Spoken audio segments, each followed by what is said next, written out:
aktivitas seperti ini bisa terganggu. Ketika memiliki kendala ini, stem cell bisa menjadi solusinya.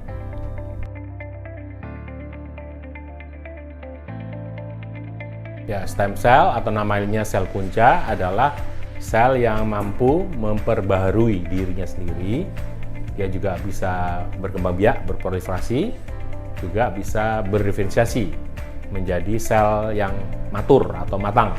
Seperti menjadi kalau ke tulang menjadi sel tulang atau osteoblast, ke tulang rawan kondrosit, kemudian ke otot miosit, kemudian ke saraf neurosit dan sebagainya.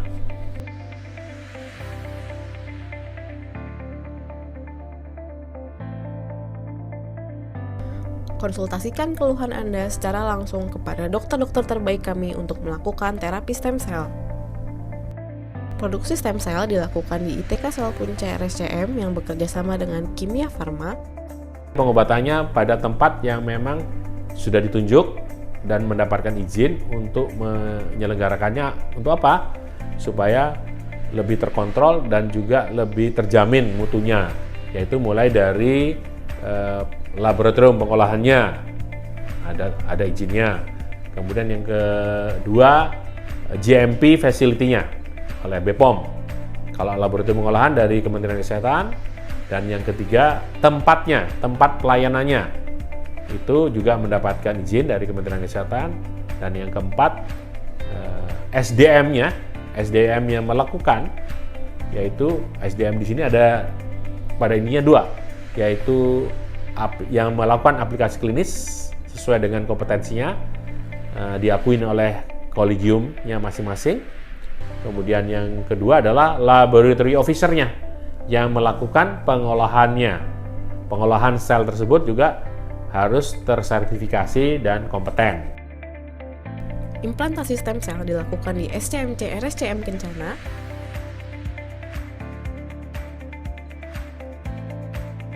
Potensi ini bisa kita manfaatkan untuk mengatasi masalah degenerasi.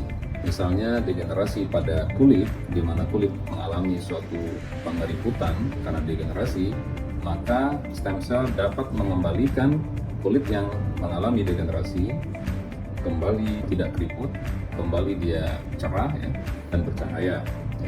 Lalu kemudian stem cell misalnya untuk tulang yang mengalami degenerasi yang mengakibatkan pengeroposan, stem cell dapat menumbuhkan kembali tulang yang tadinya mengalami degenerasi, kemudian mengalami regenerasi, sehingga proses pengeroposan bisa di-stop ya, dan dibentuk tulang yang baru. Atau misalnya pada kasus-kasus kelumpuhan ya, tulang belakang dengan saraf yang mengalami degenerasi, lalu kemudian pemberian stem cell akan membuat saraf yang tadinya mengalami degenerasi yang menyebabkan kelumpuhan ya, kembali berregenerasi, pasien ini kembali tidak mengalami kelumpuhan dan dapat beraktivitas dengan menggunakan kedua tangkainya.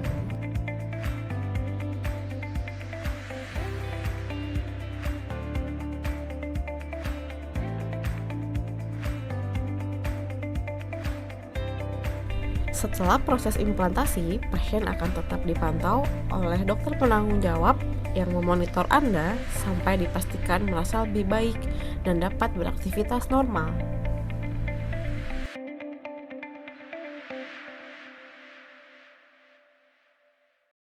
Well, since my arrival here with my family, we have been attending Kencana Hospital, and for me, the stem cell procedure has been of tremendous assistance to my family. After my child problem, I have been battling with some back problem, very chronic back pains, couldn't lift up, and also had stem cell procedure, and that problem has gone up. My wife had the same problem and she had the same stem procedure and she's fine. My other family member had complained of serious back pain. Since the stem cell, the back pain is gone. So Alhamdulillah, the stem cell has worked for my family. At least 4 members of my family, including myself, have done stem cell minimum 1 to 2 times or 3 times, and well, Alhamdulillah. Untuk informasi lebih lanjut, Anda bisa datang mengunjungi Rumah Sakit Dr. Cipto Mangunkusumo di Jalan Pangeran Diponegoro, nomor 71, Jakarta Pusat.